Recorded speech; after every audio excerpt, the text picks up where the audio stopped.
Let's go watch it in 2D. No, let's go watch it in 3D. But if we watch it in 3D, then is it worth the cost? Captain, people are afraid. That's why I'm here. We need to be put in check. Whatever form that takes, I'm game. I'm sorry, Tony. If I see a situation pointed south, I can't ignore it. Sometimes I wish I could. Sometimes I want to punch you in your perfect teeth. Okay, so this is going to be the spoiler-filled review of Captain America Civil War. I have here with me James. Yep. And if you have not seen the movie, this is your massive spoiler warning. We're talking about every aspect of the movie, from beginning to end credits scenes. Yep. So, both of them. Yeah. So just in case you selected this by accident. I do have a spoiler-free review up, and that does include the 3D element as well. So you can listen to that. So this is your warning. We'll give you a little bit of music here, and after that, we'll go right into it.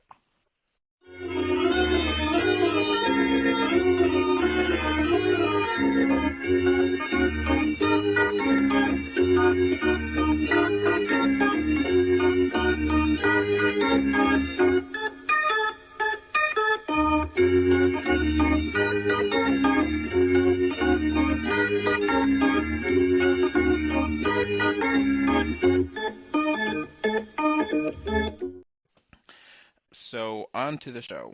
James, can you talk about what actually happened in this movie in order? Okay, so the basic premise is that the new Avengers, which, as we see in the very end of Age of Ultron, are on a mission to capture a guy from who escaped in the Winter Soldier, and he's going by the name Crossbones right now. He's basically a terrorist whose goal is to take revenge on Captain America. Pretty simple. So he gets captured, long story short, but he inadvertently caused a building to explode, killing a bunch of innocent people.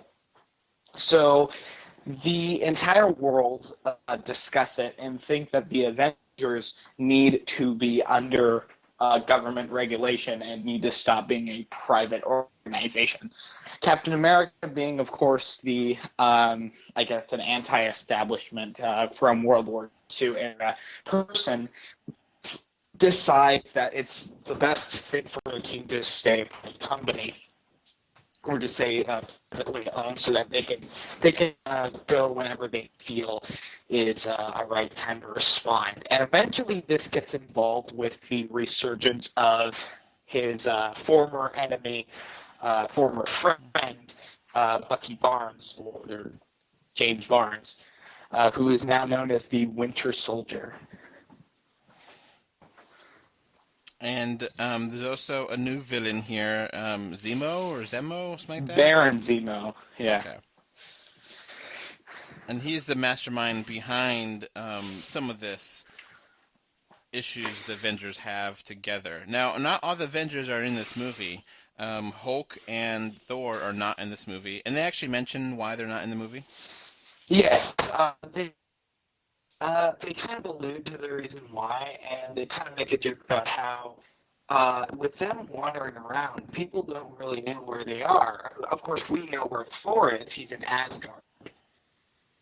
But we don't know where Hulk is. And that was left from Avengers 2, Age of Ultron, where we didn't really know what happened with Hulk after that.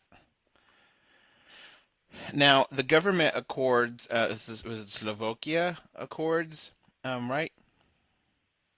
It's actually a UN thing. Character. What was that? Yes. All I was going to say is that the reason why they left Hulk out was because they want to consider what they can do with this character. What were you saying with the UN? So the Slovakian Accords is what the government oversight is, the Mhm. regulations watching over Mhm. them. And apparently this is a UN charter, so it's the entire world, not just Mhm. America or whatever. Yeah. It's Um, 14 countries or something. which is interesting. I actually like this aspect of oversight and where it goes, but I also kind of think that they kind of rushed it, where I don't see when this happened. It just kind of popped up out of nowhere for me. What do you? Yeah. Well, yeah. I kind of thought that there was some months that went by, maybe like it wasn't immediate. You could argue that ever since the events of Avengers 2, they were working on it. I suppose, but I kind of wanted them to kind of see how that got developed because it's kind of just happened for this movie, and it's like, wait, when did this? Maybe they could have had a montage or something, kind of. Maybe, yeah. But I do like this idea. It is interesting. One of the characters is a CIA agent or FBI, I forget. Um, Yeah. what was her name? Carter? Carter, yeah. The cousin of not Niece the cousin, niece of Agent Carter, of Peggy. who who dies in this film. Yes. But she's She, a very old age, and it was nothing traumatic. yeah, it was nothing traumatic. It's kind of weird because like now the show is like kind of a dead character In the present tense, in the yes. present, yeah. But it's actually true to comics that Captain America does fall in love with Peggy Carter's grandniece or granddaughter. Yeah, yeah. So that is comic Which which canon. which I think is that much of a stretch as he didn't really have a relationship with Peggy, really. Like they kind of was starting to have one, but they never really. Yeah, it always kind of just creeps me out. Think about it. I know it's just weird, time travel thing, and oh well, I'll go out with the granddaughter instead. But like, okay, this character is introduced in here, and they have a romantic subplot, She was. and I'm pretty sure she was in Winter Soldier too. she was. I don't remember her at all. She was the girl that he lived right next door to, and like Black Widow was like trying to hook him up with. I don't know. I just kind of Oh felt yeah, that. yeah. She was in another film, so it's not like she was a one time like one off character. I don't know. I kind of felt rushed. They could have waited and I don't know. Like I didn't like dislike her, and she wasn't like bad to look at, so I didn't have a problem with her. I don't know. I kind of disliked her. I just didn't think she was. I think she was just kind of a plot device to make things move along. So that's one negative for me was her. But they do have other characters that I do really like, and the two major new characters, which is Spider-Man and Black Panther. What'd you think of Spider-Man first? Spider-Man it's a very unique kind of throw to Spider-Man. We've kind of seen like a '60s dork Spider-Man Toby. with Tobey Maguire, and we've seen kind of a 2000s punk skater Tobey, yeah, not but Peter Parker with Andrew Garfield. With this new actor, we kind of get an '80s Peter Parker, like one that's working with old computers and making Star Wars references, and I'm okay with it. It's unique. I like it. I like it a lot. I think it's really funny. I think he worked. Good chemistry with Robert Downey Jr. That worked really well. Yeah. And then I also really I did appreciate Black Panther in it. I felt that they portrayed him well. He's more of a serious character, And but you could tell he's like a very honorable you know he has a character. Yeah. he has a gravitas to him, Yeah. a presence that you just Uh-huh. respect and like. And the point of him being in the movie, it's a just central theme of him being in this movie. I really Yeah. like it. That Yeah. his father was killed in the attack. Yeah. And he thinks it's the Winter Soldier, and so he goes after him. And there's a scene in the very end which is very cool. I don't know if you saw that scene. Well, okay. Let's just keep going with the story, how it goes along. So, they think the Winter Soldier did this. So, Captain, forms a team to go try to save. To try to save him, and Captain America goes on, or Iron Man goes on the opposite team to try and stop him. So it's all over registration, but more so it's because of Bucky, like what they Yeah. want to do with him. And there's a lot of chase scenes which I felt were really cool. A lot of the fight scenes are really cool. The They have best sort fight of scene yeah is the airport, yeah man. Man, that was yeah. awesome. That was so cool. I will point out how funny I thought the chemistry. It might be kind of overlooked, but the few moments that it had, I felt were really funny. Is Ant-Man interacting with Captain America and the rest of them? Yeah. They just open the door and he's like passed out or like he's sleeping, and then he stands out like a sore thumb kind of, with And the rest of them. when he becomes Giant Man, Yeah. that was awesome. That was Yeah. amazing. Yeah, that was cool. Yeah, And how SpiderMan, tied him up like an yeah, AT-AT. yeah, That was clever. That was yeah, funny. That worked. And I think the only thing that was kind of weird was that it was kind of slow motion when he was yeah. giant, which I don't understand why that happened.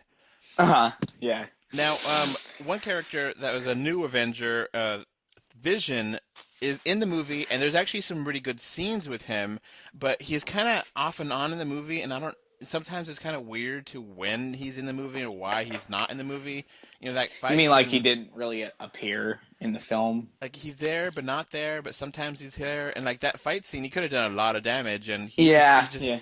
it's kind of strange that he was Another kind of. thing that I felt was kind of interesting was the fact that like Wanda has become like overpowered.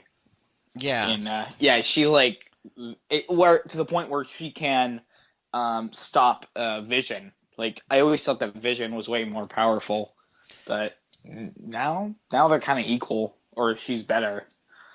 Yeah, and I was really hoping that they would show more Vision and what he can do, because it's still kind of vague what he could do. I mean, no. Well, actually, no. They do. One thing from the comics that they do bring into the film is he can phase through things, which is, I think, something that was pretty cool. Yeah, and he has a laser eye thing. I don't know what it is. Oh yeah, the stone. So I do like how he was in the movie. I just kind of was confused why he wasn't in more of it, and but I mean, it's just kind of weird, and I think it was a little bit strange to have, I mean, Black Panther. What's the Arrow character? Oh, you mean Hawkeye? Hawkeye. He just seemed totally out of place. He's like, "Oh, I'm here for them." I was like, "What? What? You have nothing to do with this. Your retirement, I thought." I kind of liked him there. He had some cool, like, funny scenes, like when he meets Black Panther, and he's like, and he's like, "I don't care." And that was neat. Yeah. Black So, like, Panther, he had his moments. yeah. I just thought it was kind of strange they threw him in there just for the heck of it. Yeah. Now it's kind of cool that Black Panther doesn't really have a secret identity. He didn't care. Yeah. Yeah. And he is the king of Wakanda, and it Yeah. doesn't. He doesn't. It doesn't matter if he is also a hero. And yeah, eventually, it's like the title that's been passed down for like generations. Eventually, they find out Bucky, and he's kind of good, but kind of can't control himself. So, Yeah. I do like that there is code names to it, that he can be controlled. I kind of wonder if that will ever forever be that way, or if someone in the future could fix him. Like, could Doctor Strange fix him? Maybe. Because he's brainwashed, and the main villain here, I really didn't like him at all. I kind of thought that like the main villain was kind of like he feels like a leftover from a previous script. Exactly. Honestly, like because Captain America 3 was supposed to be something a lot different originally. if he didn't already know, and he just feels like something from like a very early draft that made it into the film. Like, another thing I don't like about Baron Zemo is that he's nothing like he is in the comics. Oh yeah. Like, yeah, because Baron Zemo in the comics is a rich, well, he's the title of a baron in Russia, and he not only is extraordinarily rich, but his face was deformed, so he wears a purple mask, and he's very pitting everyone against each other is something he would do, but like, when you finally figure out about why he's doing it, it's kind of, I don't know, it was kind of disappointing. It's like, oh yeah, well, my family just died. It's like, I don't know. It's like, so what? I mean, so a lot of people died. Does that mean? Well, yeah, and that's not the Avengers' fault. That was Ultron's fault. Yeah, and that's why I was like, come on, Marvel. Yeah, and that's what I don't understand. Like, I guess you could say that, okay, well, Ultron was created by Tony Stark, so you could blame it on Tony Stark. But they didn't But I know mean, that. but yeah. So yeah, I mean, it's another weak villain in Marvel, but the main movie is still a lot of fun, and I still really enjoyed it. They did have a really interesting reveal though, that Bucky killed. Yeah, that was pretty cool. Bucky Yeah, killed Iron Man's father and mother. Um, yeah. so that's what explains those fight scene between them two, and they're not Hmm. being able to get back together again, which I believed. I believed that Iron Man would be pissed. I kind of thought eventually he would just get tired and be like, enough, I'm done. I Hmm. hate, but Well, the fight with Iron Man and between Bucky, Iron Man, and Captain America was very intense. yeah, So, like, you can really tell that they're like really fighting at each other. When they finally kind of like when the film closes, when it finally ends, because it's a length. decent length film. When it finally ends, you kind of wonder what's going to happen to the MCU next, And I think because there's another point to that too, James, where the accords, the government oversight, that's kind of left hanging, and I was like, well, what's going on with this? yeah. What does this mean? Yeah, like is Iron Man registered and everyone on that side, or the whole thing where like, because okay, earlier in the film everyone gets captured except for Captain America and Bucky. They're the only ones who escape. And everyone else is like locked away. And at the very end of the film, it kind of alludes to the fact that Iron Man helps spring the other Avengers, or the new recruits, including Ant-Man, out. But you kind of don't know what's going to happen to them. I mean, aren't they going to be like, isn't Wanda and everyone going to be criminals? Yeah, I mean, okay. To be honest, like, Ant-Man's always been a criminal, but yeah, you know what I mean. yeah, and it kind of they could have. I don't know. I wanted like a cherry on top to kind of conclude what's going on. I mean, they left it so hanging there. Yeah. As much as I really liked, everything about this film, the only thing that I thought that was probably the weakest was I very much liked parts of the third act, but I feel that, You ran out of gas. yeah, it doesn't feel like it has a real ending, Yeah. honestly.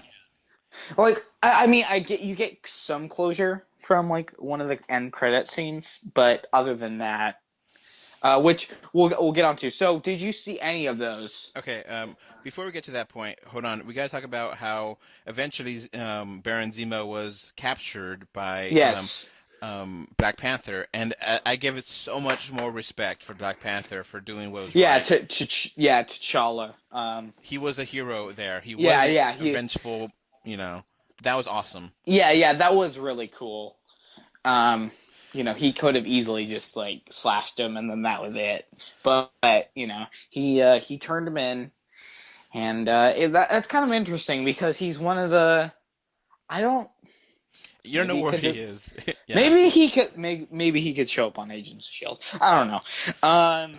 Now, there's a letter at the very end where Captain is writing to Iron Man saying that they're not really, they don't really hate him and they want to join eventually. Or not. It was kind of strange, kind of wrap up. It's like, look, I know we have our differences, but kind of letter thing. I thought that Uh, worked. What do you think? yeah, I felt it worked. I also liked. We can finally get into the last scenes. Hold on, hold on. We forgot about the Iron Patriot being paralyzed. Yeah, he gets paralyzed. They should have killed him. No, they should have killed him. Like, because he's not gonna do anything. So why didn't they just kill him? Like, I thought that they like when he fell down, like he was dead. Like that was it. Yeah, it was a little bit strange. Obviously it makes, you expect him to die from it, and it's a little bit more interesting in some ways Yeah, that he has to be, somehow survive through it. I don't know if that's going to be something that will remind Iron Man of what's going on. I don't know. I kind of wanted like a bunch of people to die. The only death was Peggy. Yeah, that was lame. Like, I thought that like a bunch of Avengers were gonna die in this one, but like only one person died. So, I mean, Well, I guess did Crossbones die? I don't even know what that.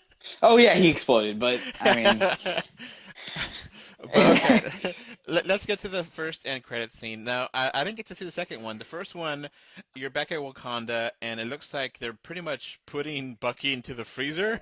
yes, they put him back into stasis.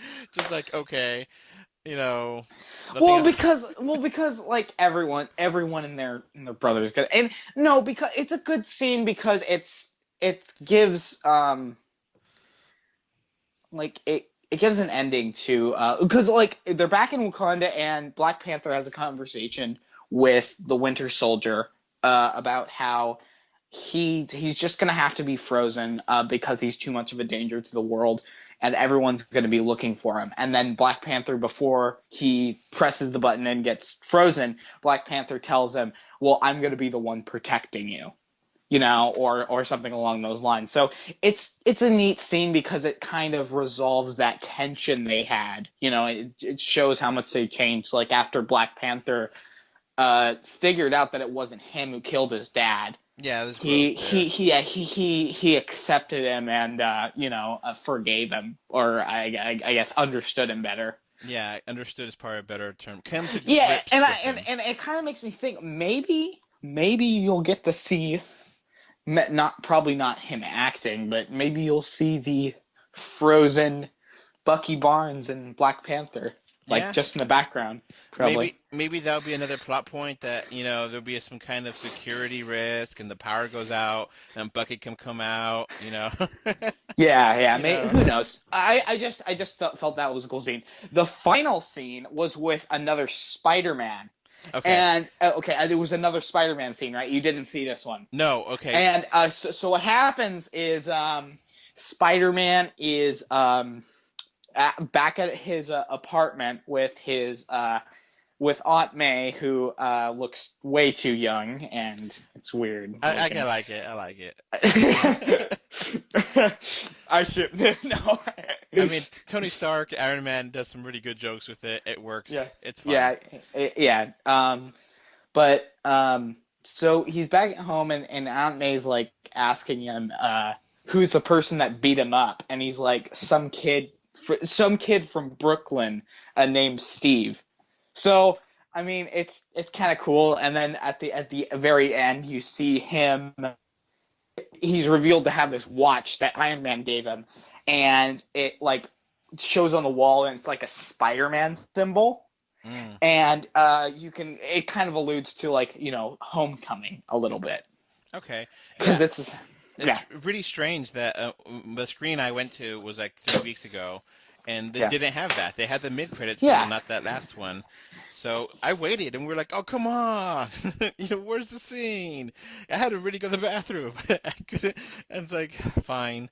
So that's cool. Spider-Man. I mean, I really like how they kind of Tony Stark was the person that gave him the new suit, you know, Yeah, because that he was always had. something that was unrealistic about the other film. I like that his original suit looked terrible. Like they had little flashbacks of his scenes, which I wish those flashbacks were actually on YouTube. That would actually be cool. Another interesting thing about this version of Spider-Man is he's very strong. Yeah, you don't really sense it until like a huge girder or something was falling down, and he held it up. Pretty much the same way like Toby did in Iron Man 2, or not Iron Man, Spider-Man 2. Yeah, But yeah, they kind of did that in Toby Maguire Spider-Man, but they never did that in Andrew Garfield. that's true. So yeah, so what are you thinking overall? Like, okay, I've said my issues with it. I kind of wish some things were developed a little bit better. I don't like the villain. I give it 8 out of 10. I think it's still a really fun movie. I still really enjoy it. I'm a little bit more generous. I thought that this was a very good continuation of the rest of the MCU. I will give it a 9, but that's just because I think. Because, okay, before I watched this film, I actually rewatched Age of Ultron. Hmm. And just went into this film, like, right after that film was over. So, like, the moment that film ended, I drove to the movies, and then we saw Age of Ultron. Or not, Civil War. So it felt like a one big movie, kind of. And this you actually got to watch it on your birthday. And Yeah, that was cool. I won't sing to you, James. I already gave you your present, which I paid Yeah. so you could go see this movie. Some Fandango. So if anyone wants to, comment below and say thank you, or, thank you, James, for being part of the website, go ahead. I think you'll appreciate it. And I one last message before we, because we're kind of wrapping things up. I can confirm that this summer I will be going to see Ghostbusters. Okay. So now you're 21, right? 2, I believe. Yeah, 2. You don't know how old you are, James? I thought you were 21. I won't. No, not 2. I Okay, we'll keep it a secret then. Anyways, so any other final thoughts on Captain America: Civil War? No, I felt that this is a good film. Watch it in 3D. It's good. Do it now. There's a lot of differences between this Civil War and the comic Civil War. Notably being Captain America doesn't die, and the Registration Act is a much bigger deal in the comics. Is it just Civil War in name only, or is there still a lot there to it? It's the same idea. Okay, so you're not too mad at the changes that they had? No. Okay, so I guess that'll be it. So again, me gave it an 8, and James gave it a 9. Still, great movie, and fun summer movie. Has some issues, but not too bad. Now, one thing really quick. Did you notice shaky cam a lot in the action scenes? It kind of annoyed Not me. really. And did you notice that the title screens were huge? Like, Oh yeah, I noticed that. I was like, what the? London is like as big as the entire theater screen. I know it's really nitpicky and small, but thing to complain about. But I just thought it was really strange. It's like, okay, but whatever. All right, well, thanks for listening. Bye. All right, bye. I'm sorry, Tony. If I see a situation pointed south, I can't ignore it. Sometimes I wish I could. Sometimes I want to punch you in your perfect teeth. Okay, so that's going to conclude the podcast. Remember to rate this podcast on iTunes and on Stitcher Radio. Also, remember to follow us at 3dyourtoonie.com on Twitter and Facebook and Instagram. Please comment on the website and subscribe to us on YouTube. Finally, I hope you enjoyed the show, and thank you for listening. Bye. Bye.